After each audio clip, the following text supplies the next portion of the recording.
Hola a todos, en primer lugar me gustaría presentarme. Soy el doctor Vicente Roqués del Hospital Universitario Virgen de la Risaca de Murcia, en España. Quería agradecer la amable invitación de la Sociedad Mexicana de Anestesia Cardiotorácica por la invitación a estas jornadas de actualización y al mismo tiempo excusarme por no poder estar presente en estos momentos con todos vosotros, pero podréis entender que yo ahora mismo estaré en medio de mi sueño REM. La anestesia cardiotorácica no es mi ambiente habitual, aunque, como muchos otros anestesiólogos, he dado muchas vueltas y hice anestesia cardíaca no hace tanto tiempo. Desde que los anestesiólogos empezamos a realizar anestesia cardíaca y torácica, nuestro trabajo se centró o se priorizó en el manejo hemodinámico, de la hemostasia, de la vía aérea, etc., en este tipo de pacientes, pasando el control del dolor postoperatorio a un segundo plano. Es lógico. El dolor y su tratamiento están grabados en el propio nombre de nuestra especialidad, sin restarle importancia al resto de intervenciones de un anestesiólogo en quirófano. No quiero que se malinterpreten mis palabras ni cuestionar de ninguna manera la capacidad de un anestesiólogo en el manejo del paciente crítico. El anestesiólogo es el encargado de administrar la anestesia, y la anestesia no significa dormir, sedar o curar a ningún paciente. Significa quitar el dolor o evitar que éste aparezca, ya sea con tratamientos físicos o farmacológicos. Por lo que pienso que la palabra dolor dentro de nuestra especialidad, tratamiento del dolor agudo, tratamiento del dolor crónico, es redundante, ya que el dolor está grabado en nuestra propia especialidad. Anestesia implica quitar el dolor. Con la evolución de la anestesia regional ha ido ganando importancia todos los procedimientos que realizamos para evitar o aliviar parte del dolor que tienen nuestros pacientes en quirófano. Y gracias a ello ha mejorado los resultados y la evolución de estos pacientes. Los protocolos ERAS, que son son protocolos destinados a la recuperación acelerada después de cirugía, son una serie de estrategias multimodales perioperatorias que tienen como objetivo disminuir los tiempos de hospitalización, de recuperación, complicaciones perioperatorias y costes asociados. Y uno de sus grandes pilares es la anestesia regional. En concreto, hoy hablaremos de las técnicas regionales que podemos emplear en cirugía de tórax. El tórax está integrado por un continente que conocemos como componente somático y por otro lado por un contenido que conocemos como componente visceral. Ambos componentes se unen para constituir lo que conocemos como tórax. La inervación de todo este tórax es independiente. Por un lado, el componente somático está inervado por los nervios frénicos e intercostales, mientras que el componente visceral está inervado por el sistema nervioso autónomo. El continente del tórax es la pared torácica.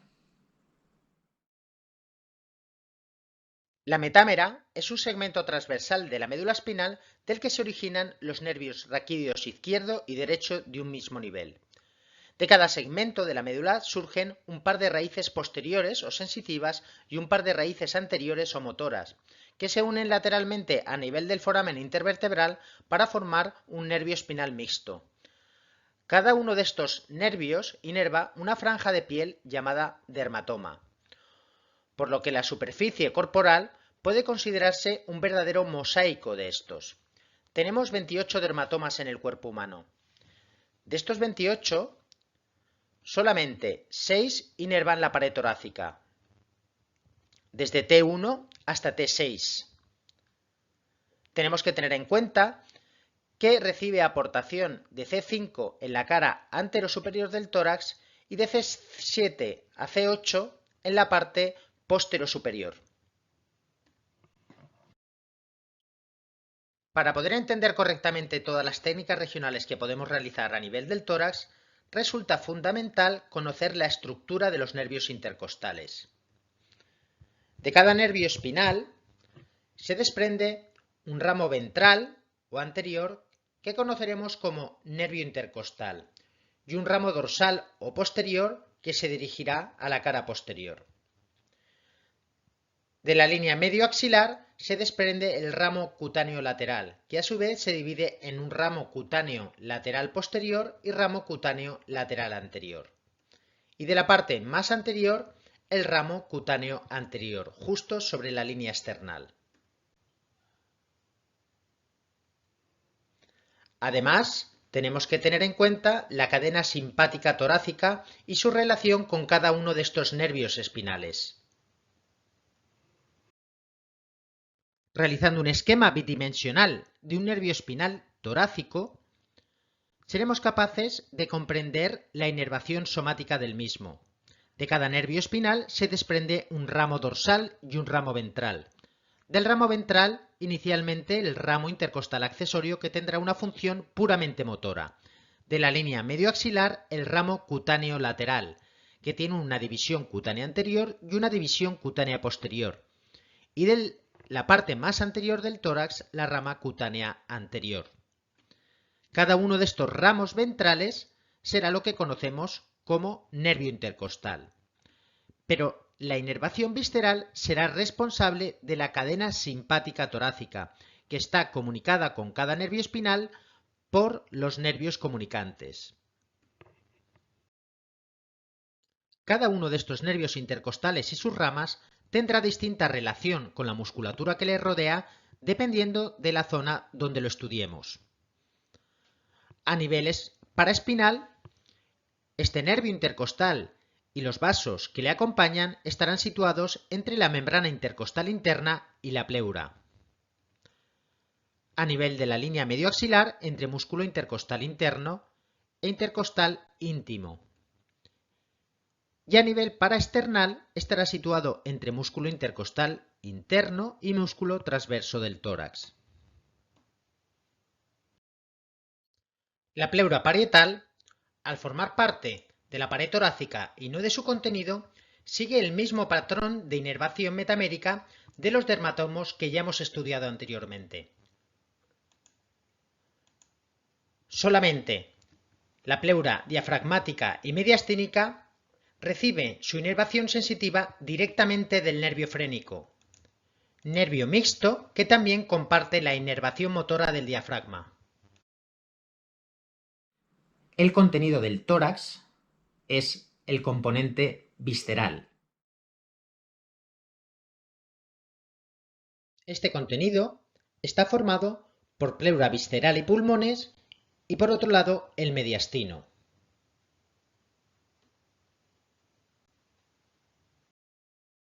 El parenquima pulmonar no recibe inervación sensitiva, por tanto es una estructura que no duele. La parte dolorosa, la parte que sí recibe inervación, son los bronquios, bronquiolos y las estructuras vasculares que lo acompañan. La inervación visceral del contenido del tórax es responsabilidad del sistema parasimpático y simpático. Son dos sistemas antagonistas entre sí que se encuentran en permanente equilibrio. En este esquema podremos observar la inervación completa de todo el tórax, tanto de su continente, inervado por los nervios intercostales y frénico, como de su contenido, responsabilidad del sistema simpático y parasimpático a través de las cadenas simpáticas cervical, torácica y nervio vago. Esta doble inervación vegetativa, simpática y parasimpática, contribuye a la regulación tónica del músculo liso de las vías aéreas y modula las secreciones de las glándulas submucosas. Los nervios vagos y los ganglios torácicos simpáticos desde T1 hasta T4 contribuyen con las fibras que forman los plexos pulmonares anterior y posterior en el ilio pulmonar. El plexo cardíaco lo veremos posteriormente y tiene aportaciones simpáticas de las cadenas simpáticas cervicales y torácica alta. De estos dos plexos pulmonares, el anterior y el posterior, es solo el anterior el que recoge la sensibilidad visceral del contenido del tórax. acompañan a ramificaciones vasculares bronquiales y tiene como destino a estos vasos y las mismas ramificaciones. ¿Qué opciones analgésicas tenemos para tratar este dolor en la cirugía de tórax? El bloqueo epidural se caracteriza por producir una anestesia multimetamérica, somática y visceral de forma bilateral. El bloqueo paravertebral, sin embargo, produce una anestesia multimetamérica, somática y visceral, pero unilateral, únicamente sobre el lado donde estamos realizando el bloqueo. Cuando realizamos bloqueos selectivos sobre nervios intercostales o alguna de sus ramas, como es el caso de los bloqueos fasciales, obtendremos un bloqueo segmentario solo de una metámera o alguna de sus ramas, aquellas que queden afectadas por el bloqueo seleccionado, en caso de los bloqueos fasciales. Es un bloqueo somático y en ningún caso obtendremos anestesia visceral, ya que la cadena simpática no se verá afectada por el anestésico local. Según lo visto, es lógico pensar que el reinado de las técnicas regionales para cirugía realizadas sobre el tórax esté repartida entre el bloqueo epidural torácico y el bloqueo paravertebral torácico, ya que obtienen una anestesia tanto somática como visceral. En este tema no hablaremos de los aspectos técnicos del bloqueo epidural torácico, pero sí diremos que es una técnica altamente accesible. La gran mayoría de anestesiólogos podrá realizarla sin mayor inconveniente. Produce un bloqueo profundo multimetamérico bilateral, tanto somático como visceral. Esto proporcionará una excelente analgesia, pero en contra una repercusión hemodinámica que puede ser importante dependiendo del paciente. Otro factor que puede ser limitante serán las complicaciones o contraindicaciones del procedimiento, ya que las alteraciones de la coagulación o pacientes hemodinámicamente inestables no serían candidatos a este procedimiento. El bloqueo paravertebral torácico es otro de los grandes pilares dentro de la analgesia del tórax. Clásicamente se realizaba mediante referencias cutáneas externas, pero presentaba un elevado índice de fallos. Actualmente se aconseja el empleo rutinario de los ultrasonidos para su realización. Sin embargo, es un procedimiento técnicamente demandante. El anestesiólogo debe estar formado en ultrasonidos y en técnicas regionales para realizarlo con seguridad y éxito. Produce un bloqueo profundo multimetamérico unilateral, somático y visceral. Esto proporciona excelente analgesia con menor repercusión hemodinámica, ya que el bloqueo simpático es unilateral. No obstante, tanto las complicaciones como contraindicaciones del procedimiento son similares al bloqueo epidural torácico, con lo cual las limitaciones serán muy parecidas. ¿Y qué nos dice la bibliografía? En este trabajo de revisión que recoge la Cochrane, se realiza un comparativo entre bloqueo paravertebral torácico versus epidural torácico en pacientes que iban a ser sometidos a una toracotomía. En él analizan la eficacia analgésica, las complicaciones mayores, complicaciones menores, tiempo de ingreso, así como coste-efectividad. Recoge un total de 14 estudios con 698 pacientes. En cuanto a la eficacia analgésica, este trabajo encuentra una moderada evidencia que el bloqueo paravertebral torácico es al menos tan efectivo como el bloqueo epidural torácico.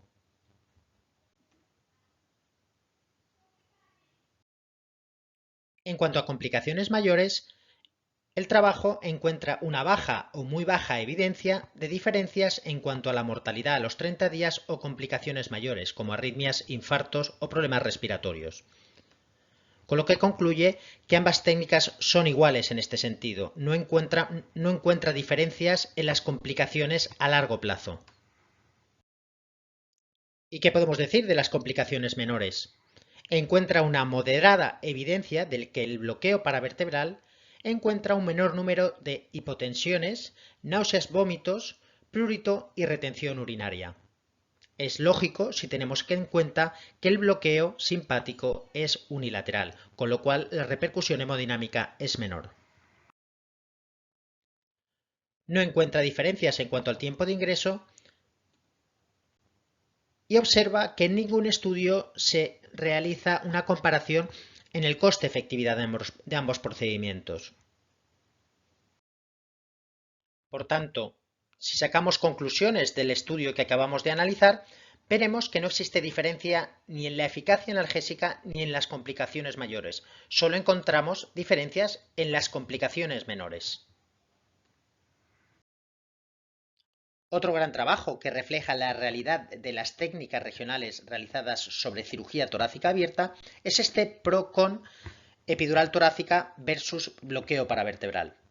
Personalmente me gusta más cómo defiende su parte en la epidural torácica en contra del bloqueo paravertebral el Dr. Capdevila. Capdevila, en su trabajo, estudia la frecuencia con que se realiza cada técnica, qué calidad analgésica obtiene, los fallos con cada uno de los procedimientos, así como las complicaciones y contraindicaciones.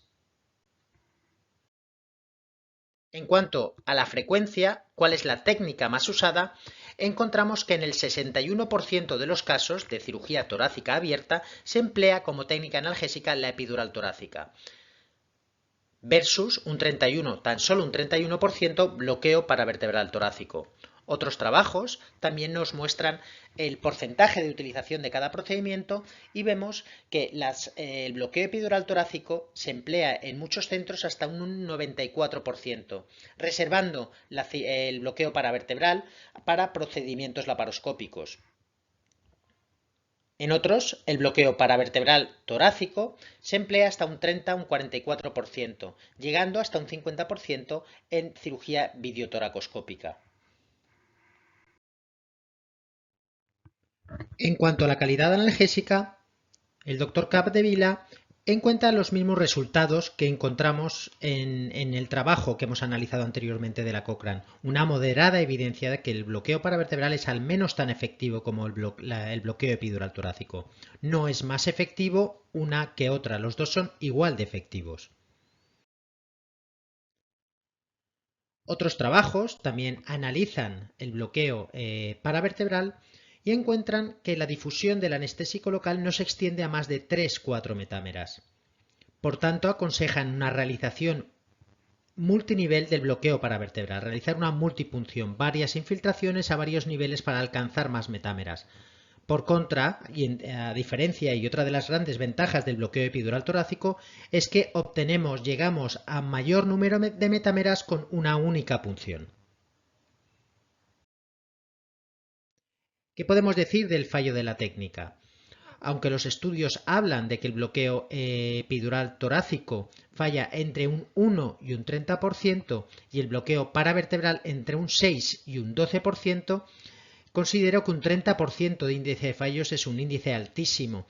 Yo creo que el bloqueo epidural torácico es técnicamente más sencillo y muy probablemente se falle con menos frecuencia. El bloqueo paravertebral es técnicamente muy demandante, es una técnica complicada de realizar con ultrasonidos. Lo que sí aconsejan los trabajos es realizarlo con ultrasonidos, ya que encuentran que un índice de fallo, un índice de acierto de un 94,44% cuando se emplean ultrasonidos, mientras que cuando se emplean referencias anatómicas solo un 72%. Pero como hemos dicho, el bloqueo paravertebral es un procedimiento técnicamente mucho más difícil que un bloqueo epidural torácico. Y en cuanto a complicaciones, vemos que las complicaciones asociadas al bloqueo epidural paravertebral torácico encontramos neumotoras, hematomas y toxicidad anestésico local, mientras que el bloqueo epidural torácico es la punción dural, daño neurológico y hematoma subdural. Son distintas complicaciones, pero no creo que sean menos graves unas que otras. En relación a las contraindicaciones de cada una de las técnicas, encontramos que las alteraciones de la coagulación limitaría ambos procedimientos. Los trabajos hablan de que la coagulopatía contraindica tanto el bloqueo paravertebral torácico como el bloqueo epidural torácico. Tienen las mismas contraindicaciones.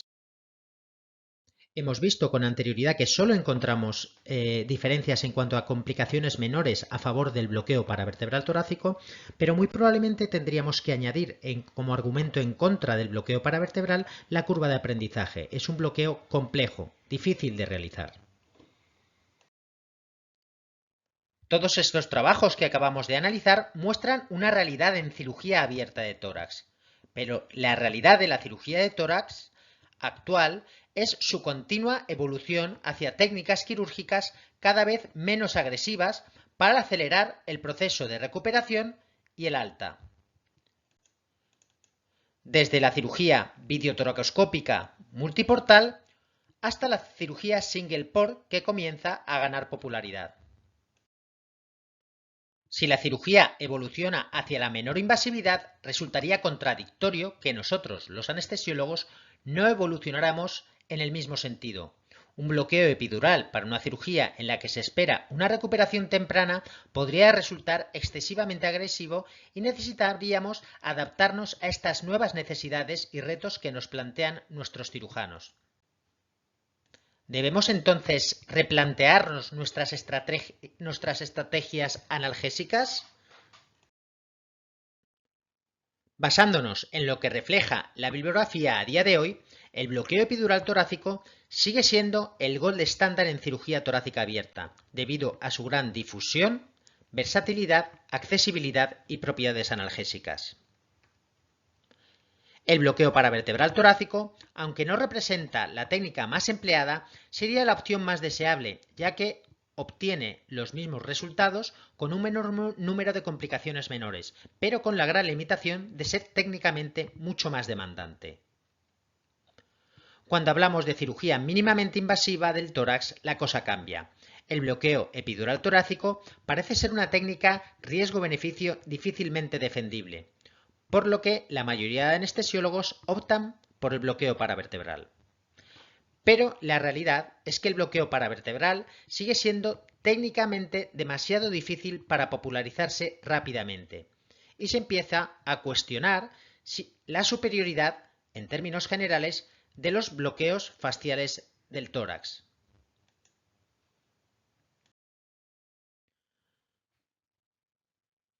Los bloqueos fasciales son aquellos que emplean como referencias planos musculares y sus fascias, utilizan altos volúmenes de anestésico local para bloquear simultáneamente ramas nerviosas que están separadas entre sí y que a su vez no son visibles con los ultrasonidos. Dentro de los bloqueos fasciales con utilidad posible en cirugía torácica se encuentran los bloqueos paraespinales, retrolaminar y el bloqueo ISP, y los bloqueos sobre la pared lateral del tórax, bloqueo del plano del serrato, profundo o superficial, y el bloqueo PEC 1 y 2. Si bien es cierto que los bloqueos fasciales son una realidad como técnica analgésica en cirugía mínimamente invasiva del tórax, especialmente como ahorradores de opiáceos, seguiría siendo deseable un bloqueo combinado, somático y visceral en cualquier procedimiento analgésico empleado para esta cirugía. El bloqueo fascial idóneo sería aquel que de forma sencilla, rápida y con escasas complicaciones y contraindicaciones pudiera alcanzar los ramos espinales torácicos y simultáneamente la cadena simpática torácica. Aunque controvertido, este efecto de difusión central del anestésico local parece estar asociado a los bloqueos fasciales paraespinales, ISP y retrolaminar, entre los más populares. Aunque el bloqueo retrolaminar fue el primero en ser descrito, ha sido el bloqueo ISP el que realmente ha revolucionado los bloqueos fasciales paraespinales, pudiéndose encontrar más de 600 trabajos del mismo y aproximadamente 60 de ellos estudios randomizados. La principal controversia que se plantea con estos procedimientos es su capacidad real de producir analgesia visceral y, en definitiva, la capacidad de difusión hasta espacio paravertebral y cadena simpática. Aunque existen trabajos clínicos que demuestran esta difusión no solo paravertebral, sino en ocasiones hasta el espacio epidural, podemos encontrar muchos otros estudios, especialmente los cadavéricos, que demuestran lo contrario, la ausencia de difusión central. Entre los que muestran esta difusión central, encontramos este realizado por la doctora Anna Schwarman, que justifica esta gran difusión por la presión positiva ejercida por la musculatura paraespinal y el efecto de succión por la presión negativa de la pleura.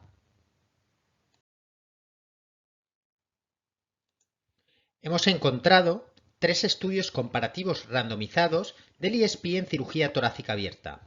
Se compara en un grupo de 60 pacientes el bloqueo del ISP con analgesia intravenosa habitual en toracotomías.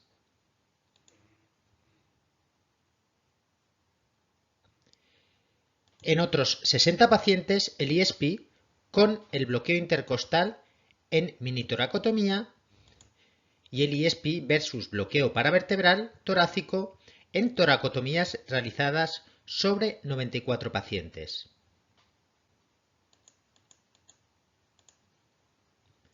En términos generales, el bloqueo ISP es claramente superior como técnica analgésica al bloqueo intercostal o analgesia intravenosa habitual.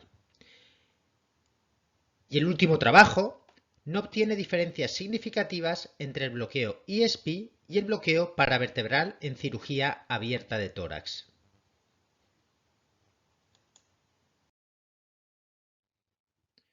Cuando la búsqueda se centra en cirugía mínimamente invasiva, el número de estudios aumenta. Son 7 los estudios randomizados que hacen referencia al bloqueo ISP. En los 3 que os muestro a continuación, realizan una comparativa del bloqueo ISP con el bloqueo del plano serrato en 60 pacientes cada uno.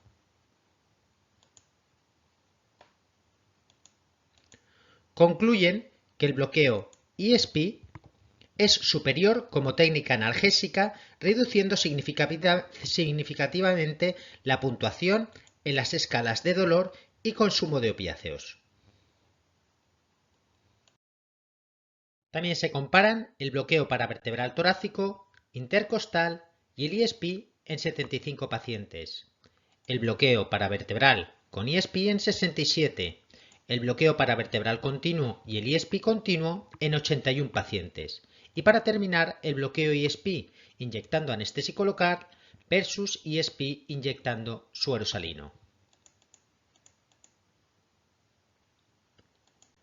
Aunque en alguno de ellos el bloqueo ISP se muestra inferior, en todos parece tener un efecto ahorrador de opiáceos y lo consideran un procedimiento efectivo. Basándonos en los estudios, el bloqueo ISP constituye una alternativa sencilla y accesible a los bloqueos paravertebrales y epidural torácico. Además, se han reportado un menor número de complicaciones, tanto menores como mayores, y no representa casi contraindicaciones. Pero no es oro todo lo que reluce, e igual que el bloqueo ha desencadenado un gran entusiasmo en un gran número de anestesiólogos, existe un sector crítico que cuestiona su utilidad y le augura un futuro sombrío al bloqueo ISP. El tiempo lo dirá. Aunque los bloqueos fasciales paraespinales serían la opción más indicada, debido a esa posible difusión central del anestésico local, parece que los bloqueos fasciales sobre la pared lateral del tórax tienen también su lugar dentro de las estrategias analgésicas para la cirugía del tórax.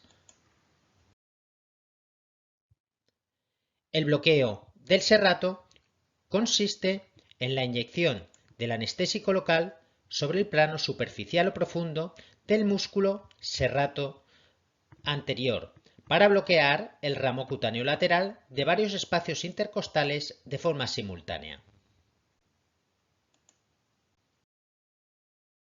El bloqueo PEC 1 y 2 obtiene resultados similares bloqueando además las ramas pectorales medial y lateral procedentes del plexo braquial. El bloqueo sensitivo obtenido es comparable al del plano del serrato.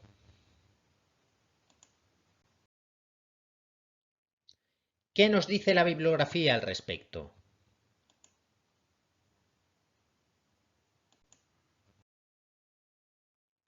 Aunque existen varios estudios comparativos, en estos artículos de revisión podremos encontrar las conclusiones obtenidas hasta día de hoy.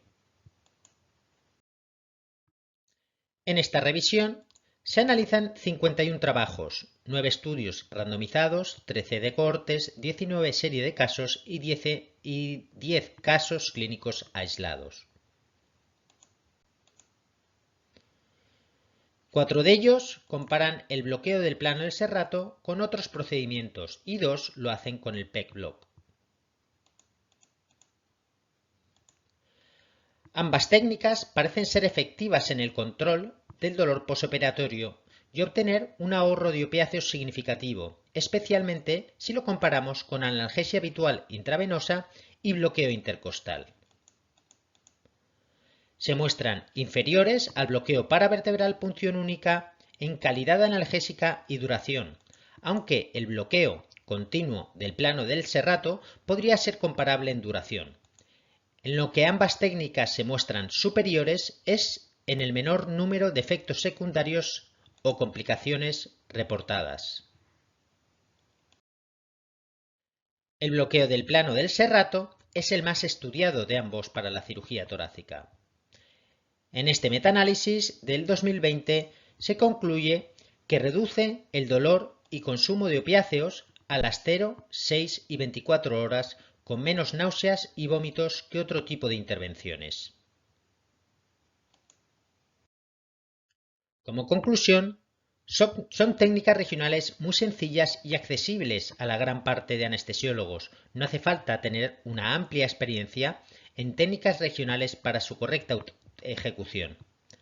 Parecen tener menos complicaciones y están sujetas a menos contraindicaciones que otros procedimientos empleados, con la comodidad de poder realizarse con el paciente en decúbito supino, no hace falta movilizarlo, y bajo anestesia general.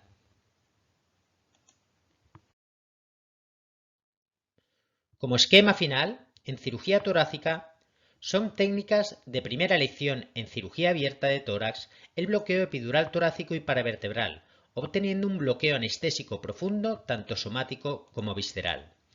El bloqueo ISPI es el puente dentro de los bloqueos fasciales para ser empleado en cirugía mínimamente invasiva, mientras que los bloqueos del serrato y PEC podrían ser una opción a valorar en cualquier cirugía mínimamente invasiva por su sencillez y escasas complicaciones.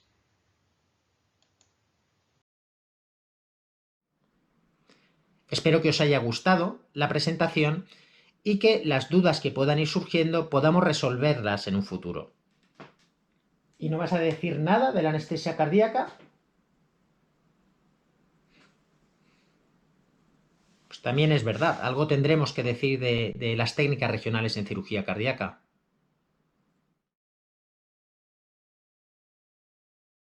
Cuando el abordaje se realiza mediante toracotomía o mini toracotomía, las consideraciones que hemos hecho para cirugía torácica serían perfectamente aplicables a la cirugía cardíaca, con alguna limitación que describiremos con posterioridad.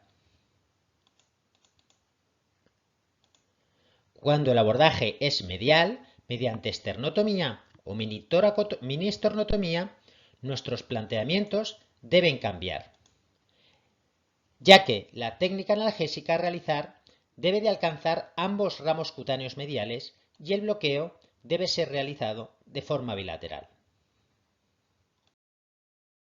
Cuando el abordaje es una esternotomía, dentro de la inervación somática del tórax, toma especial relevancia el ramo cutáneo anterior de ambos nervios intercostales, derecho e izquierdo. De la misma manera, la inervación simpática y parasimpática del mediastino es responsabilidad del plexo cardíaco, que procede de fibras simpáticas de los ganglios cervicales y torácicos así como del nervio vago. La inervación pericárdica la aporta el nervio frénico, al igual que a la pleura mediastínica, mientras que el plexo cardíaco recogerá fibras del sistema simpático, cervical y torácico y parasimpáticas procedentes del vago.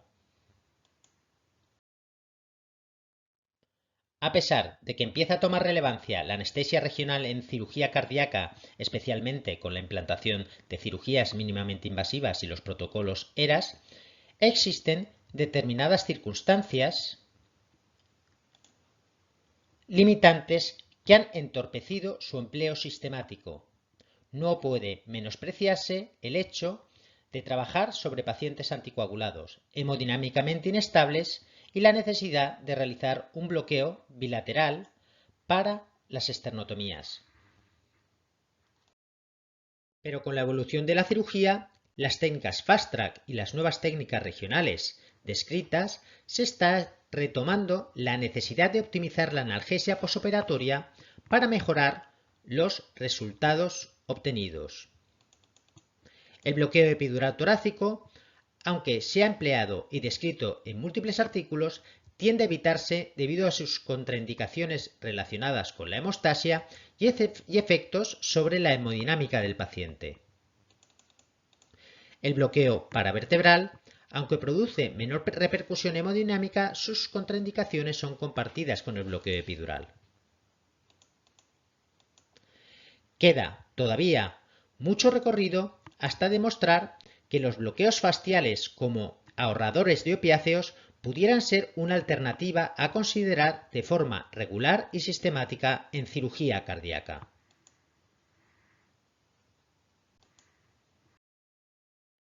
Si tenemos en cuenta el posible pero controvertido efecto sobre la cadena simpática, el bloqueo ESP podría constituir una de las alternativas más seguras y efectivas al bloqueo paravertebral y epidural. Los estudios que existen hasta la fecha, aunque son pocos, demuestran ser efectivos y ahorradores de opiáceos en cirugía cardíaca de adulto y pediátrica, aunque de este tema hablará mi querido amigo Julio La Palma. Y sus resultados pueden ser comparables incluso al bloqueo epidural en alguno de los estudios. En cuanto al bloqueo del plano del serrato y PEC, también tienen su espacio en cirugía cardíaca, especialmente cuando hablamos de cirugías mínimamente invasivas.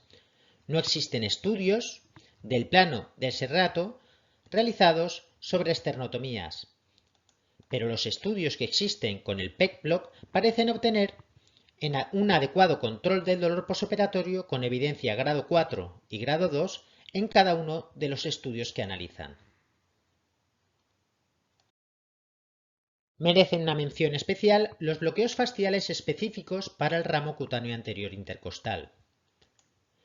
El bloqueo del plano transverso del tórax y del plano pecto intercostal han demostrado producir un bloqueo multimetamérico de varios ramos anteriores con una única punción.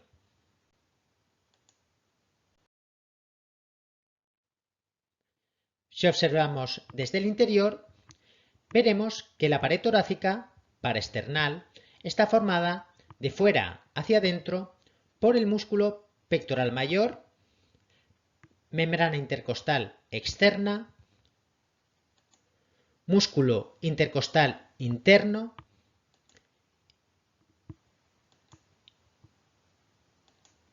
y músculo transverso torácico, que es el sustituto del músculo intercostal íntimo en su zona más medial.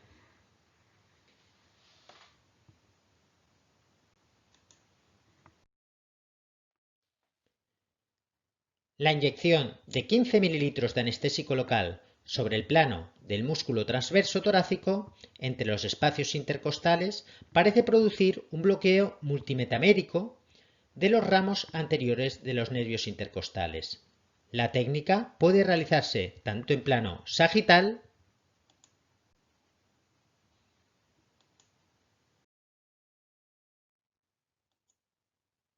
como en su plano axial. dirigiendo la aguja hacia el esternón. El problema de estos procedimientos son las infecciones, hematomas, neumotoras que se han descrito como posibles complicaciones de las mismas. Con la intención de reducir complicaciones, al introducir la aguja tan cerca del pericardio, pleura y vasos mamarios, se han descrito abordajes alternativos como el bloqueo de la fascia pectointercostal que realizan un abordaje más superficial, con resultados similares inyectando la misma cantidad de anestésico local.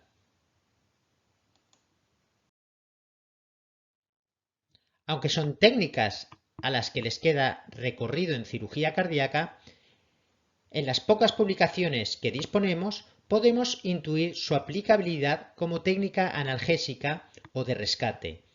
Con ambos se obtienen un buen control del dolor con menos consumo de opiáceos en las primeras 24 horas.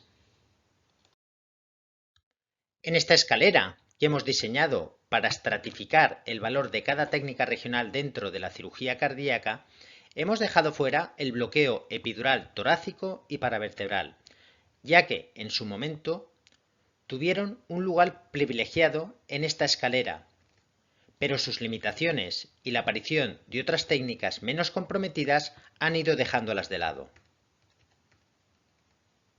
El ESP lo situamos en los escalones superiores de la escalera, más por lo que promete que por lo que lleva demostrado hasta el momento, pero estamos seguros de que este lugar conseguirá mantenerlo con el tiempo por méritos propios. El resto de bloqueos fasciales, serrato, PEX y los bloqueos de las ramos anteriores aún tienen que encontrar su peldaño en la escalera, aunque todo apunta a que se mantendrán presentes en el futuro de la anestesia regional cardíaca. Ahora sí, creo que hemos terminado y quería daros las gracias a todos por vuestra atención.